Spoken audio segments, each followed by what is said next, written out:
நிறைய பேர் என் கண் கூட நான் பார்க்குறேன் கஷ்டப்படுறாங்க. அது எனக்கு ரொம்ப பாதிச்சு. ஸோ என்னுடைய லட்சியமே வந்து முதற்கட்டமாக வந்து இது முதியோர் இல்லம்.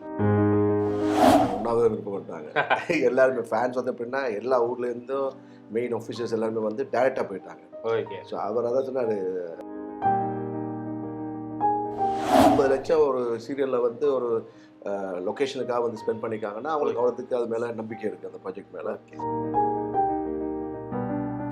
நீதான் இந்த பொன் வசந்தம் கூட நிறைய பேர் சீரியல் பார்க்காதவங்களே அதை வந்து பார்த்ததுக்கு காரணம் ஓகே, அதோட ரிச்னஸ். அதாவது அது வரைக்கும் சீரியலில் ஹீரோ ஒரு சார்ட்டர் ஃப்ளைட்டை வந்து இறங்கினது இல்லை, அப்புறம் ஒரு லவ் ப்ரப்போஸில் ஹெலிகாப்டர் வச்சு பண்ணது இல்லை. ஃபஸ்ட்டாக எங்கள் அப்பா மடியிலேருந்து நான் பார்த்து ரசித்த ஒரு ஹீரோன்னா புரட்சித் தலைவர் எம்ஜிஆர். ஸோ அவருடைய எல்லா படமுமே நான் பார்த்துருக்கேன். பட் இவரை வந்து டெஃபினட்டாக வந்து ஃபஸ்ட்டு பார்த்தோன்னே என்ன ஒரு திமி பிடிச்ச மாதிரி இருப்பான். பட் அதுக்குள்ளே தான் போய் பார்த்தா அவன் வந்து உண்மையாக ரொம்ப நல்லவன், ஒரு குழந்தை மாதிரி அவன். நெஞ்சத்திற்கில்ல அதில் வந்து ஹீரோவாக யார் பண்ணியிருந்தாலும் அவங்கள வந்து மக்கள் கொஞ்ச நாளுக்கு அப்புறம் லவ் பண்ண தொடங்கிடுவாங்க. பட் உங்களை வந்து மக்கள் ஆல்ரெடி நீதான் அந்த பொன் வசந்தம் மூலம் லவ் பண்ணிட்டு இருக்காங்க. ஸோ டெஃபினட்டாக வந்து இது எல்லாரும் இன்னும் அதிகமாக விரும்புவாங்க இந்த கேரக்டர். என்னதான் இருந்தாலும் பணத்தை விட வந்து மெயினாக வந்து எங்களுக்கு ஒரு அப்ரிசியேஷன் முக்கியம். அது எங்கள் மக்கள்கிட்ட இருந்து, என் நண்பர்கள்ட்ட இருந்து, என் குடும்பத்தார்ட்ட இருந்து கிடைக்கணும்ல. என் மக்கள் வந்து என் நடிப்பை வந்து பார்த்து பாராட்டணும் ஆசைப்பட்டணும். அதை இந்த நீதாந்த பொன் வசந்தம் மூலம் கிடைச்சிச்சு. எல்லா பக்கமும் எந்த. ஸோ டிவி ஸ்டார்ஸ் வந்து நாங்கள் ஆல்ரெடி அவங்களுக்கு ஆடியன்ஸுக்கு எஸ்டாப்ளிஷ் ஆகி அவங்களுக்கு எப்படின்னா இப்போ சப்போஸ் நான் ஒரு படம் பண்ண வச்சுங்க, என் படம் ஒன்று ரிலீஸ் ஆகுது, அந்த ரிலீஸ் ஆன படம் நல்ல படம் கரெக்டாக பப்ளிசிட்டி பண்ணால் இப்போ இந்த சீரியல் பார்த்துட்டு இருக்காங்களே ஃபேன்ஸு, அவங்களே ஏய் நம்ம ஜெயாகாஷ் பண்ண படம் அவர் நல்லா ஆக்ட் பண்ணுவார். ஒரு 16 வயசு பொண்ணுலேருந்து 70 இயர்ஸ் அம்மா வரைக்கும் எனக்கு ஃபேன்ஸ் இருக்காங்க. ஆமாம், அவ்வளோ பேர் ரசித்து பார்த்துட்டு. ஆமாம். ஸோ அதில் வந்து அந்த அம்மாக்கள்லாம் வந்து என்னை டெய்லி பார்க்கணும்னு ஆசைப்படுறாங்க. அப்பா லாஸ்ட் இயர் வந்து இறந்துட்டாருங்க அப்பா. ஸோ இப்போ வந்து இந்த நெஞ்சத்துக்குள்ள வந்திருக்கு. இதில் ரொம்ப எமோஷனலான சீன்ஸ்லாம் இருக்குது. அதில் முக்கியமாக எங்கள் அப்பா இருந்ததுக்கப்புறம் திதி கொடுக்குற மாதிரி சீன் இருக்கும். ஸோ அப்போ நான் எங்கள் அப்பா தான் நினச்சிக்கிட்டேன். ஸோ நேச்சுரலாகவே எனக்கு கண்ணுக்கு வந்துருச்சு. எம்ப்ளஸ் வியூவர்ஸ் எல்லாருக்குமே வணக்கம். ஸோ இன்னைக்கு நம்ம கூட ஒரு சூப்பரான கெஸ்ட் தான் இருக்காரு. நம்ம எல்லாருக்கும் பிடிச்ச ஆக்டர் ஜெய் ஆகாஷ் சார் இருக்காங்க. வணக்கம் சார். வணக்கம். எப்படி இருக்கீங்க? ரொம்ப நல்லா இருக்கேன், ரொம்ப பிஸியாக இருக்கேன், தூக்கம் இல்லாமல் ஒர்க் பண்ணிட்டு இருக்கேன். தெரியுது, பயங்கர பிஸியில் இருந்தீங்க. ஸோ ஷூட்டெல்லாம் பரபரப்பாக போயிட்டு இருக்கும் போது கிடைக்கிற கேப்பில் ஸோ நமக்கும் இன்டர்வியூலாம் கொடுத்துருக்கீங்க சார், ரொம்ப ஹாப்பி சார்.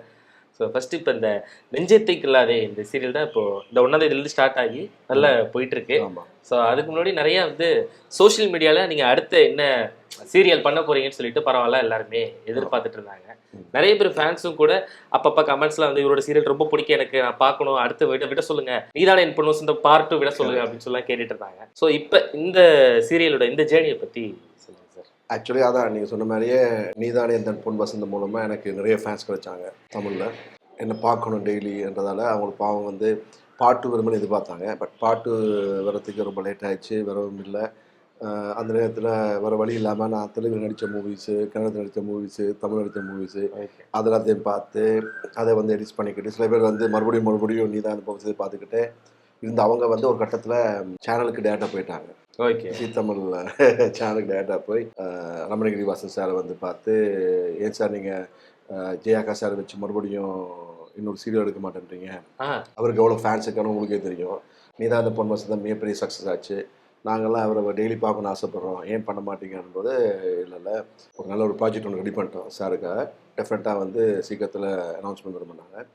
ஸோ அதுக்கப்புறம் தான் ரிலாக்ஸாக போனாங்க. இல்லைன்னா அவர் சொல்லியிருக்காங்க நாங்கள் உண்ணாவிரதம் விருப்பப்பட்டாங்க. எல்லாருமே ஃபேன்ஸ் வந்து எப்படின்னா எல்லா ஊர்லேருந்தும் மெயின் ஆஃபீஸர்ஸ் எல்லாருமே வந்து டேரெக்டாக போயிட்டாங்க. ஓகே. ஸோ அவர் அதான் சொன்னார், சார் என்னால் நம்பவே முடியும் இவ்வளோ பேர் இருக்காங்களா ஃபேன்ஸ் சொல்லி. அவ்வளோ பேருமே அந்த நீதான் இந்த பொன் வசந்தம் மூலமாக எனக்கு கிடைச்ச ஃபேன்ஸ் தான். ஸோ அவங்களால தான் இந்த நெஞ்சத்துக்கு இல்லாதே உருவாகிருக்கு. நான் கூட அவங்களுக்கு அதை ஆக்சுவலி 3 மூவிஸ் எனக்கு போய்கிட்டு இருக்கு. அதுலேயும் எக்ஸாமி அண்ட் மாமரம் மூவிஸில் வந்து ஃப்ளாஷ்பேக்கில் வந்து நான் ஸ்லிம்மாக இருக்கணும், அதுக்காக ரொம்ப கஷ்டப்பட்டு ஸ்லிம்மாக இருந்தேன். மறுபடியும் இந்த சீரியலில் வந்து அதுக்கு ஒரு ஜஸ்டிஃபிகேஷன், அந்த கேரக்டர் மேலே ஒரு சிம்பத்தி வரணும்னா அவன் கொஞ்சம் சபியாக குண்டாக இருக்கணும், தொப்பையோடு இருக்கும். ஓகே.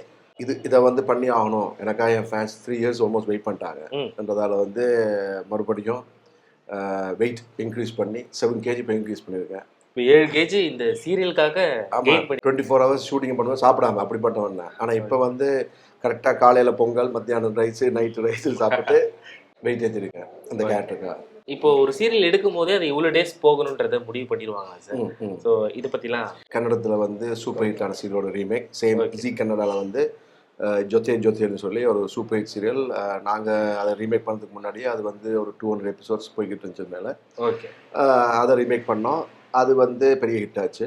ஓகே. அதுக்கப்புறம் இப்போ இது கூட அதே மாதிரி இப்போ கன்னடத்தில் வந்து சூப்பர் ஹிட்டான ஒரு சீரியல் தான். அது அங்கே வந்து 320 எபிசோட்ஸ் போய்கிட்டு இருக்கு. ஸோ நான் அதை ஃபர்ஸ்ட் பார்க்கும்போது அது ஒரு 150 எபிசோட்ஸ் எனக்கு சொல்லும்போது பார்த்தேன். நான் ஃபர்ஸ்ட் எபிசோடில் வந்து அதை பார்த்த உடனே எனக்கு என்ன அறியாமல் ஒரு இன்வால்வ் ஆயிடுச்சு.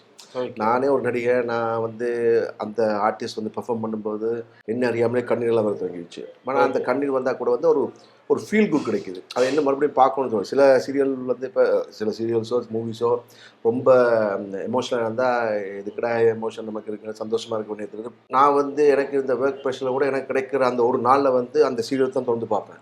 ஓகே. ஸோ அவ்வளோத்துக்கு அதை பார்க்கும்போது ஒரு பாசிட்டிவ் ஃபீல் கிடைக்குது. ஒரு ஹாப்பியான ஒரு ஃபீல் குட். கண்ணீர் வந்தால் கூட அது ஒரு ஆனந்த கண்ணீர் மாதிரி தான் இருக்குது. ஏன்னா வந்து இம்மிடியட்டாக வந்து அது ஒரு பாசிட்டிவான ஒரு ஃபீலை கொடுக்குது. ஸோ நானே அதுக்கு பயங்கர அடிக்ட் ஆகிட்டேன் அந்த சீரியலுக்கு. டோட்டலாக சேனலில் இருக்கிற எல்லாருமே இதுக்காக வந்து நிறைய ஹார்ட் ஒர்க் பண்ணியிருக்காங்க. பர்ஃபெக்டான ஆர்டிஸ்ட் செலக்ட் ஆகும்னு சொல்லி எல்லாமே கரெக்டாக ஒவ்வொரு கேரக்டருக்கும் அந்த மாதிரி ஆர்டிஸ்ட் எடுத்திருக்காங்க. அதோட பெரிய விஷயம் எப்படின்னா வந்து இது நிறைய நாள் போகும் என்ற நம்பிக்கையில் வந்து நம்ம ஆக்டர் விஜயகுமார் சாரோட வீடை வந்து லீஸுக்கு எடுத்து ஓகே அதுக்கு 50 lakhs ஸ்பெண்ட் பண்ணி அதை புதுசாக ரெடி பண்ணியிருக்காங்க. ஓகே, அதை லீஸுக்கு எடுத்து 15 லட்சம். அது இல்லாமல் 15 இல்லை 50 லட்சம் 50 lakhs 50 லட்சம் ஒரு சீரியலில் வந்து ஒரு லொக்கேஷனுக்காக வந்து ஸ்பெண்ட் பண்ணியிருக்காங்கன்னா அவங்களுக்கு அவ்வளோத்துக்கு அது மேலே நம்பிக்கை இருக்குது அந்த ப்ராஜெக்ட் மேலே. அண்டு ஓப்பனிங் எபிசோட் அதை பார்த்தீங்கன்னா கூட வந்து அந்த வெட்டிங் செட்டப் வந்து அதுக்காக ஒரு 10 lakhs ஸ்பெண்ட் பண்ணாங்க ஓப்பனிங் எபிசோடில். ஸோ பயங்கர கிராண்டாக வந்து இதை பண்ணுறதுக்கு மெயின் ரீசன் இதோட ப்ரொடியூசர் நம்ம ஜேவியர் பிட்டோ சார். அவர் தான் நீதான் இந்த பொன் வசந்தமே ப்ரொடியூஸ் பண்ணார். ஸோ அந்த ஒரு சக்ஸஸ்ஃபுல் காம்பினேஷன் நாங்கள் மறுபடியும் இதை பண்ணுறோம். நீதான் இந்த பொன் வசந்தம் கூட நிறைய பேர் சீரியல் பார்க்காதவங்களே அதை வந்து பார்த்ததுக்கு காரணம் ஓகே அதோட ரிச்னஸ். அதாவது அது வரைக்கும் சீரியலில் ஹீரோ ஒரு சார்ட்டர் ஃப்ளைட்டை வந்து இறங்கினது இல்லை, அப்புறம் ஒரு லவ் ப்ரப்போஸில் ஹெலிகாப்டர் வச்சு பண்ணதில்லை. ஸோ அது எவ்வளவு கிராண்டியராக வந்து அதை ரிச்சாக எடுத்தாங்களோ அதே மாதிரி இதையும் வந்து அவ்வளோ கிராண்டாக ஒரு பிக் பட்ஜெட் சீரியலாக வந்து எடுக்கிறதுக்கு நம்ம எஸ்எல் என்டர்டெய்னர்ஸ், அதாவது ஜேவியர் பிட்டோ சார் மாஸ்டர் படம் ப்ரொடியூஸ் பண்ணல அவர் தான். ஸோ அவர் பண்ணுறாரு. ரொம்ப ரிச்சாக நல்லா, ஐ மீன் ஜஸ்ட் ரிச்னஸ் மட்டும் இல்லை, அதில் இருக்கிற அந்த கண்டென்ட் கூட ரொம்ப ரிச்சாக இருக்கும். உங்களை பார்த்தாலே டக்குன்னு கையில் கன்று மட்டும் தான் இல்லை, இருந்துச்சுன்னா ஒரு பெரிய டான் மாதிரி தான் இருக்கீங்க, ஒரு கேங்ஸ்டர் மாதிரி தான் இருக்கீங்க. கேரக்டர் சூஸ் பண்ணுறதும் இந்த மாதிரி தான் நம்ம பண்ணணும், சீரியலில் இப்படி பண்ணால் நல்லாயிருக்கும் அப்படின்றத தான் சூஸ் பண்ணுறேன். ஆமாம், நான் வெரி சூஸி. ஆக்சுவலி நான் சின்ன வேறு எனக்கு நீதான் அந்த பொன் வசந்தம் ஸ்டார்ட் பண்ணி எனக்கு அது ஆக்சுவலி பெஸ்ட் ஆக்டர் அவார்ட் கொடுத்தாங்க 100 எபிசோட்ஸ்க்கு அப்புறம். அதுக்கப்புறம் எனக்கு நிறைய சேனல்ஸ், மற்ற சேனல்ஸ்லேருந்து வந்து ஆஃபர்ஸ் வந்துச்சு. பட் நான் அப்போவே போகல. ஏன்னா எனக்கு அந்த நீதான் அந்த பொன் வசந்த கேரக்டர் வந்து அவ்வளோக்கு பிடிச்சிருந்துச்சு, நான் அவ்வளோக்கு ரசித்தேன். அதுக்கு மெயின் ரீசன் வந்து அந்த கேரக்டர் வந்து என்னுடைய ரோல் மாடல் புரட்சி தலைவர் எம்ஜிஆர். ஸோ நான் ஃபஸ்ட்டாக எங்கள் அப்பா மடியிலேருந்து நான் பார்த்து ரசித்த ஒரு ஹீரோன்னா புரட்சி தலைவர் எம்ஜிஆர். இந்த ஹீரோ சூரியபிரகாஷ் கேரக்டர் வந்து ஒரு சின்ன எம்ஜிஆர் மாதிரி எனக்கு தெரிஞ்சிச்சு. அதாவது ஒரு நல்ல மகன், எப்படி புரட்சித் தலைவர் வந்து அவர் அம்மா மேலே பாசமாக இருப்பாரோ அது மாதிரி ஒரு நல்ல மகன், நல்ல அண்ணன், நல்ல காதலன், நல்ல நண்பன், நல்ல முதலாளி. ஸோ முதலாளிக்கே வந்து சாப்பாடு விட்டு அவ்வளோ பெரிய ஒரு நல்ல கேரக்டர் இருக்கிற எல்லாருமே விரும்பக்கூடிய ஒரு கேரக்டர் அது. ஸோ நான் எதிர்பார்த்த மாதிரியே எல்லாருமே வந்து ஜெயா ஆகாஷ் எங்கள் வீட்டு பிள்ளைன்ற அளவுக்கு அந்த நீதான் ப்ரொமோஷன் கொடுத்துச்சு. ஸோ அதே மாதிரி மறுபடியும் நான் இன்னொரு சீரியலில் வந்து நான் ஹீரோவாக பண்ண போகிறேன்னா அது டெஃபினட்டாக அதே மாதிரி இருக்கணும்னு ஆசைப்பட்டேன். அதுக்கேற்ற மாதிரி இந்த நெஞ்சத்துக்குள்ள அது வந்துச்சு. அண்ட் எனது திங் வந்து பொதுவாக சீரியலில் வந்து ஹீரோயினுக்கு மட்டும் தான் இம்பார்ட்டன்ஸ் இருக்கும். ஸோ அதே மாதிரி இப்போ இதில் கூட பார்த்தீங்கன்னா வந்து ஹீரோக்கு வந்து very prominent, hero and heroine ஈக்குவலாக இருக்கும், 2 பேருக்குமே ஈக்குவலாக இருக்கும். ஹீரோ கேரக்டர் வந்து பார்த்தீங்கன்னா எப்படின்னா அதே சேம், ஆனால் அதில் வந்து மாஸாக ஃபிட்டாக ஸ்டைலாக இருக்கிற அந்த ஹீரோ இதில் வந்து கொஞ்சம் சபியாக ஒரு சின்ன இன்ஃபீரியாரிட்டி கம்ப்ளெக்ஸ். அவன் பெரிய கோடீஸ்வரன் இருந்தால் கூட அவனுக்குள்ள ஒரு தாழ்வு மனப்பான்மை இருக்கும். ஸோ அந்த தாழ்வு மனப்பான்மையோட இருக்கிறவன் வந்து எப்படி பிஹேவ் பண்ணுவான் என்றெல்லாம் வந்து ஒரு சேலஞ்சாக இருந்துச்சு. பட் இவனை வந்து டெஃபினட்டாக வந்து ஃபஸ்ட்டு பார்த்தோன்னே என்ன ஒரு திமி பிடிச்ச மாதிரி இருப்பான். பட் அதுக்குள்ளே தான் போய் பார்த்தா அவன் வந்து உண்மையாக ரொம்ப நல்லவன், ஒரு குழந்தை மாதிரி அவன். ஸோ எல்லாருமே விரும்புவாங்க. ஓகே. ஸோ இப்போ எனக்கு அதான் நிறைய பேர் சொன்னாங்க, நெஞ்சத்திற்கில்ல அதில் வந்து ஹீரோவாக யார் பண்ணியிருந்தாலும் அவங்கள வந்து மக்கள் கொஞ்ச நாளுக்கு அப்புறம் லவ் பண்ண தொடங்கிடுவாங்க.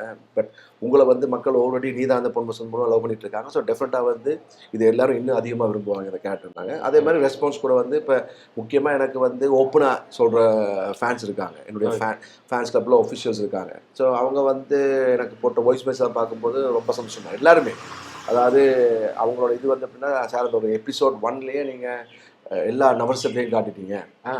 அதுக்கப்புறம் வந்து நீதானே இந்த பொன் வசந்தத்தை விட இது பெரிய ஹிட் ஆகும் சார்னு சொல்லி அவங்களே சொல்லிட்டாங்க. ஸோ ஃபேன்ஸ் தான் மெயின். ரொம்ப சந்தோஷமாக இருக்குது. At the end of the day நான் பண்ணுறது அவங்களுக்காக தான், என் ஃபேன்ஸுக்காக தான் நான் பண்ணுறேன். அவங்க ரியலி ஹாப்பி. பார்த்து பயங்கரமாக என்ஜாய் பண்ணுறாங்க. அதை நம்மளும் பார்த்துட்டு தான் இருக்கோம். ஸோ சூப்பராக இருக்கும் உங்களுடைய பெர்ஃபார்மன்ஸும். தேங்க்யூ. சார், இப்போ உங்களுக்கு பர்சனலாக இப்போ சினிமா லைஃப் பிடிக்குமா, சீரியல் லைஃப் ரொம்ப பிடிக்கும்? சினிமா சீரியலா அப்படின்னு கேட்டால் டக்குன்னு எது சொல்லுவீங்க? எனக்கு இப்போ ரெண்டுமே பிடிக்கும். ரெண்டுமே. ஃபர்ஸ்ட் ஆக்சுவலி நான் ஒரு மூவி ஹீரோ, உங்களுக்கு எல்லாருக்குமே தெரியும். ஸோ நான் இன்ட்ரடியூஸ் ஆனது மூவியில். அப்புறம் தெலுங்கில் வந்து 30 ஃபிலிம்ஸ் ஹீரோவாக பண்ணியிருக்கேன். அதில் வந்து ஒரு 20 ஃபிலிம்ஸ் சூப்பர் ஹிட். நான் சோலோ ஹீரோவாக பண்ண ஒரு 10 ஃபிலிம்ஸ், மற்ற ஸ்பெஷல் அப்பியரன்ஸ் பண்ணது 2 ஹீரோஸாக பண்ண படங்கள். ஸோ அவ்வளோத்துக்கு சக்ஸஸ்ஃபுல் இருந்தேன். நான் வந்து தமிழுக்கு வந்ததே, நான் ஒரு தமிழில் ஜெயிக்கணும், என் மக்களை நடிப்பை பார்த்து பாராட்டணும். ஸோ எனக்கு வந்து தெலுங்கில் வந்து அந்த டைம் பார்த்தீங்கன்னா அப்போ சோஷியல் மீடியா பெருசாக இல்லை. ஸோ நான் ஹீரோ நடித்த ஆனந்தம் பிளாக் பாஸ்டர். ஆமாம், அதாவது இப்போ ராமோஜி ஃபிலிம் சிட்டியே டிக்ளேர் பண்ணாங்க. அவங்களுடைய பிகெஸ்ட் கலெக்ஷன் அந்த மூவி தான்.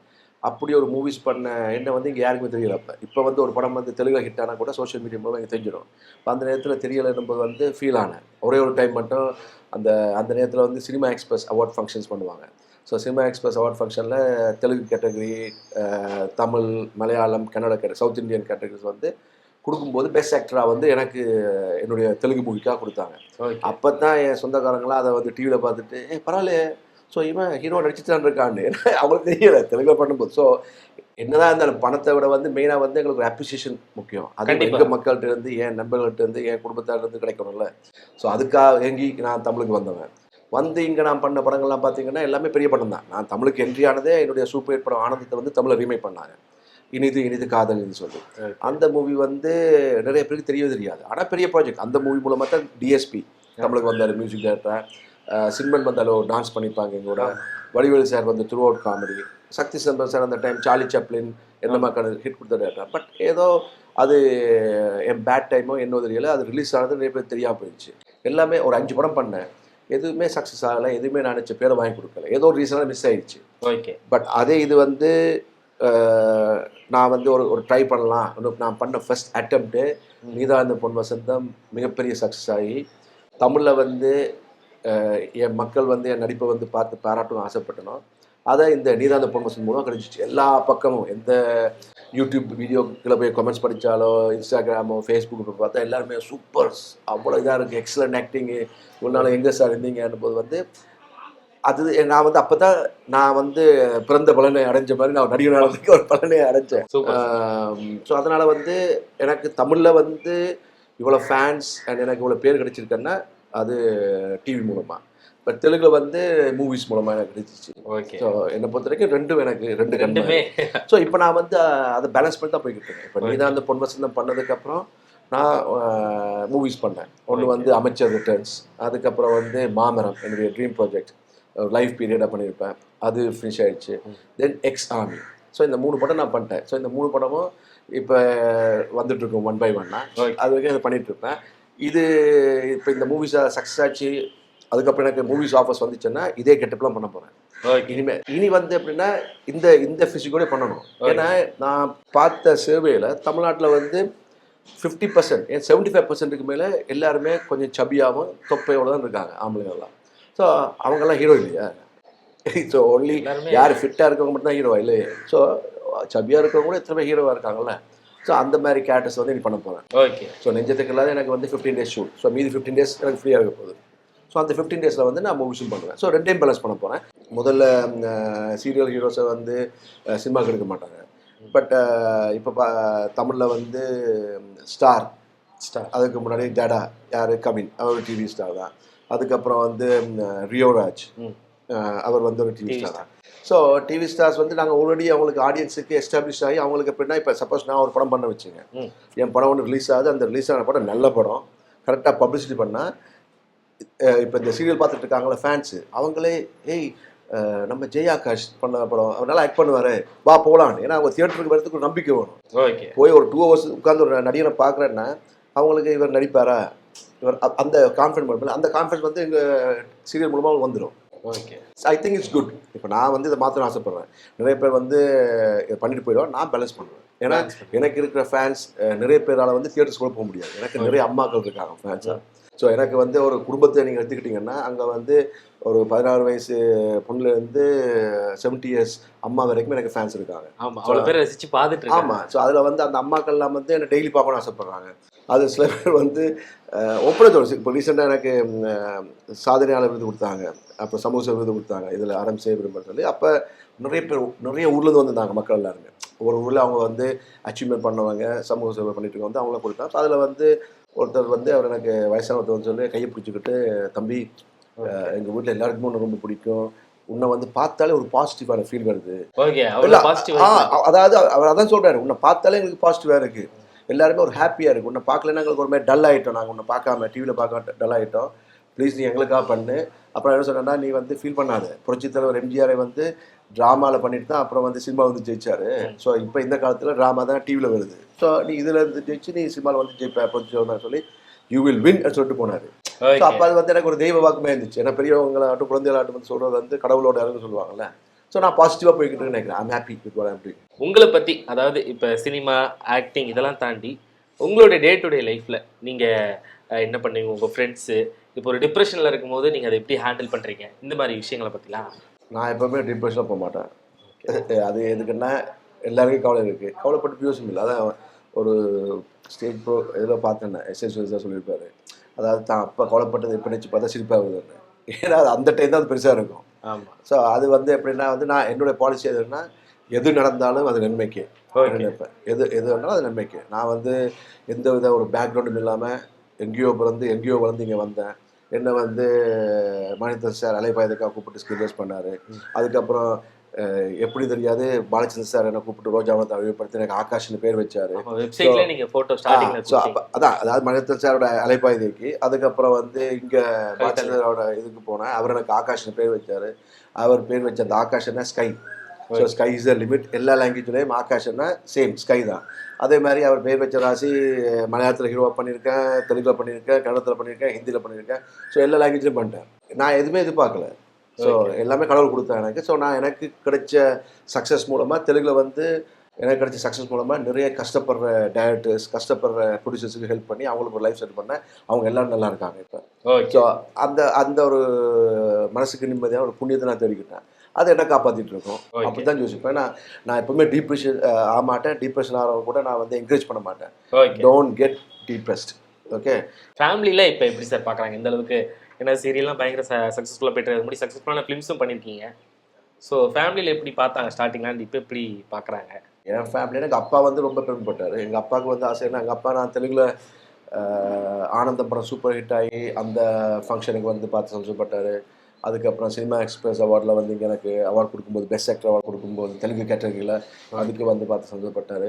தெலுங்கு சைடில் வந்து எல்லாமே ரொம்ப சந்தோஷப்பட்டார். பட் தமிழில் வந்து எனக்கு ஒரு அங்கீகாரம் கிடைக்குன்னு சொல்லி ரொம்ப ஃபீல் பண்ணிட்டு இருந்தார் எங்கள் அப்பா.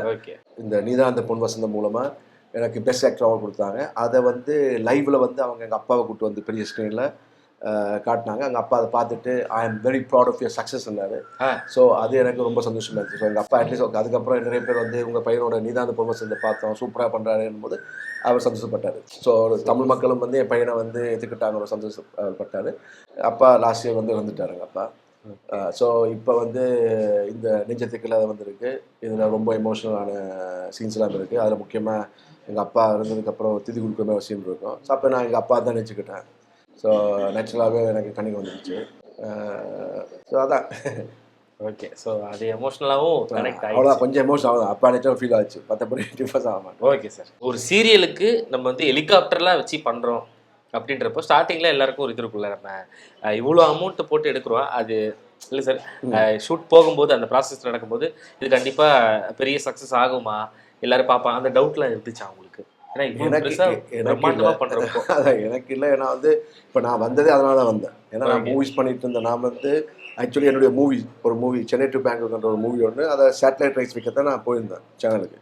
அப்போ அவங்க வந்து இதை வந்து ஆல்ரெடி டேக் ஓவர் பண்ணுறதுக்கு ரெடியாக இருக்காங்க. பட் ஹீரோ மட்டும் அவங்க சாட்டிஸ்ஃபேக்ஷன் இல்லை. ஒரு 25 பேரை பார்த்துருக்காங்க, யாருமே சாட்டிஸ்ஃபேக்ஷன் இல்லாதப்போ அந்த பயர் சேட்டலைட் ரைட்ஸ் வாங்குகிற சேனலோட ரெப்ரஸன்டேட்டிவ் என்ன கேட்டார், சார் இப்படி ஒரு சூப்பராக ஒரு சீன் ஒன்று இருக்குது, அதை ரீமேக் பண்ண போகிறாங்க, அது ஒரு மூவி ஸ்டைலில் இருக்கும், நீங்கள் பண்ணுவீங்களான்னு. நான் சொன்னேன், நான் பார்க்குறேன் அதை, ஏன்னா ரீமேக் பண்ணுறீங்களா, பார்த்துட்டு வந்து. ஸோ பார்க்கும்போது எனக்கு அந்த ரிச்னஸ் கன்னடத்தில் இருந்துச்சு. ஏன்னா கன்னடத்தில் ஹீரோவாக பண்ணவர் வந்து அவரும் ஒரு ஹீரோ, ஃபர்ஸ்ட் டைம் சீரியல் பண்ணியிருக்காரு. அவர் யாருன்னா விஷ்ணுவர்தன் சாரோட சன்னின்லோ. அவர் ஹீரோவா, அவர் வந்து இப்போ சம்திங் உனக்கு அதெல்லாம் பண்ண வர்றாங்க. ஸோ அவர் ஹீரோ வந்து ஃபர்ஸ்ட் டைம் ஒரு சீரியல் பண்ணுறாரு. ஸோ அதை பயங்கர ரிச்சாக எடுத்தாங்க. ஸோ அதனால தான் நான் பண்ணேன். சார் இப்போ அடுத்து இப்போ இந்த சீரியல் வந்து 50 days அந்த மாதிரி சொன்னீங்க. 15 days, 15 ஒரு மாதத்தில் 15 days இதுக்கு டேட். பட் இப்போ பிகினிங் வந்து நான் ஆக்சுவலி 25 days கொடுத்தேன். ஏன்னா ஸ்டார்டிங் வந்து அவங்க கொஞ்சம் நிறைய பேங்க் பண்ணி வைக்கணும். ஆமாம். ஸோ அதுக்காக வந்து 25 days. மற்றபடி என்னுடைய அக்ரிமெண்ட் வந்து 1 to 15. Okay sir. டோட்டலாக இத்தனை நாள் தான் எபிசோடு அப்படின்றதெல்லாம் ஃபஸ்ட்டே முடிவு பண்ணிடுவாங்க sir. Is mega series. So mega series போது இதோட டார்கெட் மினிமம் வந்து 600 எபிசோட். 600 episodes minimum. ஓகே, அவ்வளோ நாள் போகக்கூடிய. இப்போ நீதாந்த பொன்வாசன் தான் 550 எபிசோட்ஸ் போச்சு. ஓகே, அது இன்னும் போயிருக்கும். பட் ஆனால் என்னென்னா அது அந்த டைம் வந்து சேனலில் வந்து அந்த ஸ்கிரிப்டை வந்து சேஞ்ச் பண்ணிட்டாங்க. ஸோ அது சேஞ்ச் பண்ண எனக்கு பெருசாக பிடிக்கல எனக்கு. ஏன்னா அது ஒரிஜினல் ரீமேக் நல்லா இருந்துச்சு. ஆசிடிஸ் அதே பண்ணும்போது நல்லா இருந்துச்சு. அதுக்கப்புறம் வந்து அது கொஞ்சம் டிப்பிக்கல் சீரியல் மாதிரி ஆகாமல் இருந்துச்சு. ஸோ அப்போ நானே சொல்கிறேன், சார் இது இல்லை சார், நல்லாவே இல்லை சார், நான் அதை பார்த்து தான் வந்தேன்னு சொன்னேன். ஸோ அப்போ சரி ஓகே, அதை வைண்டப் பண்ணு, கொஞ்சம் எளியாக வைண்டப் பண்ணுது. இல்லைன்னா அது இன்னும் போயிருக்கும். அந்த சீரியல் வந்து 1000 எபிசோட்ஸ் போச்சு. அவ்வளோ நாள் போனாங்க. ஸோ இப்போ இது வந்து நாங்கள் எதிர்பார்க்குறோம் மினிமம் ஒரு 1000 எபிசோட் போகிறதுக்கு எதிர்பார்க்குறோம். ஓகே, இது அந்த மாதிரி எதுவும் மாற்றிருக்காங்களா? அப்படிலாம் இல்லை, இது அப்படியே எடுக்கிறாங்க. அப்டேட் அதில் நடந்து இதெல்லாம் நடந்துருக்கு. இது அப்படியே அதே தான் சார். இப்போ இதெல்லாம் முடிச்சதுக்கப்புறம் வேறு ஏதாச்சும் பிளான் இருக்கா ஃப்யூச்சரில்? எனக்கு வந்து இப்போ அட் ப்ரெசன்ட் வந்து என்னுடைய மூவிஸ் அதான் இந்த 3 மூவிஸ் பண்ணியிருக்கேன். ஸோ அந்த 3 மூவிஸ் வந்து ரிலீஸ் ஆகணும். மோஸ்ட் ப்ராபப்ளி மாமரம் ஃபர்ஸ்ட் ரிலீஸ் ஆகும். அது ஒரு எக்ஸ்பெரிமெண்டல் ப்ராஜெக்ட் மாதிரி நான் பண்ணியிருக்கேன். ஏன்னா வந்து 10 years எடுத்தேன் அந்த படத்தை. அது 10 yearsக்கு முன்னாடி நான் தான், இப்போ கடைசி நான் தான், நானே பண்ணணும் த்ரூ அவுட்டாக ஒரு வேரியேஷன். 10 வருஷமாக நானே ஹீரோ, நானே டைரக்டர், நானே ப்ரொடியூசர் அப்படியே எடுக்க முடிஞ்சுது. ஸோ அது என்னுடைய ஸ்டோரி. அது ஸோ அந்த ஸ்டோரியை வந்து அதை நானே பண்ண தான் கரெக்டாக இருக்கும். ஸோ எனக்கு பதிலாக வேறு ஒரு ஆர்டிஸ்ட் ஆக்ட் பண்ணி இவர் தான் அவர்ன்றதெல்லாம் அது எனக்கு கண்பே இருக்காது. மற்றவங்களும் அதுக்கு ஒத்துழைச்சிருக்கணும் சார். ஆமாம், காதசுமார்லாம் வந்து எனக்கு நல்லா கோஆப்ரேட் பண்ணார். காதசுமார் தான் என் ஃப்ரெண்டாக பண்ணியிருப்பாரு. காதசுமார் கோஆப்ரேட் பண்ணார். அப்புறம் அந்த மெயின் கேரக்டர் பண்ண அஸ்வினியும் கோஆப்ரேட் பண்ணாங்க. எல்லாருமே கோஆப்ரேட் பண்ணாங்க. தென் அதை தொடர்ந்து அமைச்சர் ரிட்டர்ன்ஸ், அது ஒரு கமர்ஷியலான ஒரு லவ் ஸ்டோரி. ஒரு மினிஸ்டர், ஒரு ஹோம் மினிஸ்டரோட லவ் ஸ்டோரி. ஓகே. ஸோ நீதான் இந்த பொண்ணு வசந்ததுக்கப்புறம் நான் பண்ண ஃபர்ஸ்ட் மூவியாக தான். அதோட ஸ்டோரி ஸ்க்ரீன் பிளே எல்லாமே வந்து அந்த ப்ரொடியூசரோடது. அதில் ஃபுல் என் கூட விஜயகுமார் சார் வந்து நல்ல இம்பார்ட்டன்டான ரோல் பண்ணியிருப்பாரு. Super sir. மற்ற ஆர்டிஸ்ட் எல்லாமே கமர்ஷியல் ஆர்டிஸ்ட் வச்சு ஒரு கிராண்டியராக பண்ண படம் அமைச்சர் ரிட்டர்ன்ஸ். தென் ஃபைனலாக X army. Okay. X army வந்து ஒரு ஆர்மி ஆஃபீஸர், ஒரு ரிட்டையர்டு ஆர்மி ஆஃபீஸரோட இது ரிவெஞ்ச் ஸ்டோரி. ஸோ இந்த 3 படமும் ரிலீஸுக்கு ரெடியாக இருக்குது. இது இல்லாமல் இன்னும் 2 படம் வந்து ஸ்டோரி கேட்டுட்டு இருக்கேன். அப்புறம் ஒரு இது வந்து நீதான இந்த பொன் வசந்தத்தை மூவியாக பண்ணுறதுக்கு பிளான் பண்ணியிருக்கோம். நம்ம ஃபஸ்ட்டு ஸ்டார்டிங்கில் தூங்குறப்போ நம்ம ஒரு ஆக்டர் ஆகணும் அப்படின்னு ஆசைப்பட்டிருப்பீங்க. அந்த மாதிரி இன்னைக்கு நீங்கள் டே டு டே லைஃப்பில் இப்போ நீங்கள் இன்றைக்கி தூங்குறப்போ என்ன யோசிப்பீங்க? இல்லை, அது எனக்கு எப்போவுமே இருக்குது. அதாவது வந்து நான் பார்த்து ஃபீலான விஷயம். இப்போ நான் வளர்ந்தது எல்லாமே லண்டனில். ஸோ லண்டனில் வந்து எனக்கு தெரிஞ்சு யாருமே அனாதையாக ரோட்டில் வந்து இருந்ததே இல்லை. ஒருத்தருக்கு வந்து ஒரு ஊனமுற்றோர்னா அவங்கள பார்த்துக்கிறதுக்கு அவங்க ஒரு கேர்டேக்கர் மாதிரி வச்சு அவங்களுக்கு சம்பளம் கொடுத்து, அந்த ஊனமுற்றோருக்கு ஒரு தனி வீடு கொடுத்தோ, ஒரு அவங்களுக்கு சாப்பாடு செலவுக்கு பணம் கொடுத்து, அவங்களுக்கு தனி ஸ்பெஷல் பாஸ், எங்கே வேணால் காரை பார்க் பண்ணலாம், அவங்களுக்கு வந்து எல்லா சலுகையும் பண்ணுறாங்க. அதுக்கப்புறம் வயதானவங்களுக்கு பண்ணுறாங்க. நான் அப்படி தான் பார்த்து வளர்ந்தது. பட் இங்கே பார்க்கும்போது வந்து நான் வந்ததுலேருந்து, நான் இங்கே வந்து 20 years ஆச்சு. நான் வந்து நிறைய பேர் என் கண் கூட நான் பார்க்குறேன் கஷ்டப்படுறாங்க. அது எனக்கு ரொம்ப பாதிச்சு. ஸோ என்னுடைய லட்சியமே வந்து முதற்கட்டமாக வந்து இது முதியோர் இல்லம். ஸோ நிறைய அம்மாக்கள் அப்பாக்கள் இருக்காங்கல்ல, யாருமே அவங்களுக்கு வந்து ஒரு நல்ல ஒரு சந்தோஷமான ஒரு வீடு அமைச்சு கொடுக்கணும்னு ஒரு ஆசை. அதுக்கு இப்போ ஒரு லேண்டு ரெடி ஆகிடுச்சு. அடுத்த கட்ட வேலை போகணும். Super sir. உண்மையாக அதெல்லாம் பெரிய ரொம்ப பெரிய விஷயம் இப்போ நீங்கள் பண்ணுறது சார். இப்போ இதெல்லாம் அப்கமிங்கில் பண்ண கூடிய விஷயமா இருக்குது. இதுக்கு முன்னாடி நீங்கள் பண்ண ஏதாச்சும் நம்ம பண்ண ஹெல்ப்பை வெளியே கூட சொல்லக்கூடாதுன்னு சொல்லுவாங்க, ஆனால் நீங்கள் பண்ண விஷயங்கள் ஏதாச்சும்? சரி அதுதான் வரீங்க நினைக்கிறேன். அது என்னதான் பேச தெரியல. அதாவது பொதுவாக வந்து நான் வந்து செஞ்சு சொல்லி காட்ட மாட்டேன். நான் செஞ்சதெல்லாம் சொல்லி காட்ட அது பெரிய லிஸ்ட்டே போகும். பட் ஆனால் கேஷுவலாக வந்து ஏதோ ஒரு அந்த எக்ஸாமி வந்து ஒரு அதே டைப்பில் வந்து ஒரு பேன் இண்டியா மூவி எடுக்கும்போது வந்து என்னுடைய யஷ் பிரதர் அவருடைய டாபிக் வந்துச்சு. ஸோ நான் அதை வந்து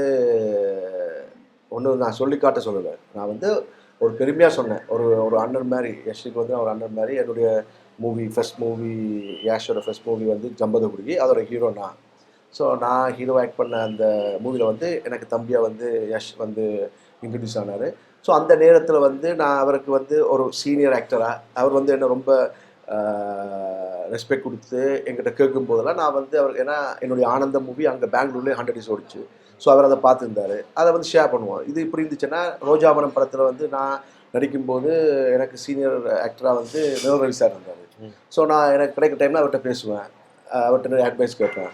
ஸோ அவர் சொன்ன அட்வைஸை வந்து சிலது நான் ஃபாலோ பண்ணியிருக்கேன். நான் வந்து தெலுங்கில் போய் ஹிட் ஆனதுக்கப்புறம் அவர் ரீசெண்டாக வந்து ரவி சார் வந்து எனக்கு சொன்னார், ஆகாஷ் நான் ராமோஜி ஃபிலிம் சிட்டி போயிருந்தேன். அப்போ போகும்போது நான் தமிழ்னு தெரிஞ்சோடனே அங்கே ஒர்க் பண்ணுறவங்க எனக்கு என்ன சொன்னாங்கன்னா, சார் ஒரு தமிழ் பையன் ஆக்ட் பண்ண படம் தான் சார் எங்களுக்கு மிகப்பெரிய வெற்றியை கொடுத்துச்சு, நிறைய பணத்தை சம்பாதிச்சு கொடுத்துச்சு ஆகாஷன் பேர் சொன்னோன்னே ரொம்ப சந்தோஷப்பட்டேன். ஏன்னா அவர் வந்து என்னுடைய ஃபர்ஸ்ட் படத்தில் அவர் என் கூட இருந்தார், எனக்கு அப்பாவை ஆக்ட் பண்ணார், எனக்கு நிறைய அட்வைஸ் பண்ணியிருந்தார். ஸோ அதே மாதிரி வந்து யஷ் பிரதர் வந்து ஒரு கேஜிஎஃப் மாதிரி ஒரு pan India movie super hit பண்ணப்போ நான் ரொம்ப சந்தோஷப்பட்டேன். ரொம்ப எனக்கு ஒரு அண்ணனா ஒரு பெருமையாக இருந்துச்சு. அதுதான் அதை வந்து சில பேர் தப்பாக எடிட்டிங் பண்ணி வறுமையை போட்டாங்க. ஸோ நான் வந்து எப்போவுமே நான் செஞ்சே சொல்லி காட்ட மாட்டேன், எனக்கு பிடிக்காது எனக்கு. அதனால தான் சார் கேட்டேன் மாதிரி. ஸோ அதுக்கு ஒரு கிளாரிஃபிகேஷனும் உங்களுக்கு கிடைச்சிருச்சு. ஓவராலாக ரொம்ப ரொம்ப ஹாப்பி சார். நிறைய பாசிட்டிவ் வைப்பான விஷயங்களை ஷேர் பண்ணீங்க. அண்ட் அடுத்தடுத்து உங்களுடைய ஸ்டெப்பும் பெரிய அளவில் ரீச் ஆக எங்களுடைய டீம் சார்பாக மிகப்பெரிய வாழ்த்துக்கள் சார். உங்களுக்கு மீட் பண்ணால் ரொம்ப ரொம்ப ஹாப்பி. Thank you so much. உங்கள் ஆதரவு என்றுமே எங்களுக்கு தேவை. தேங்க்யூ. Love you all.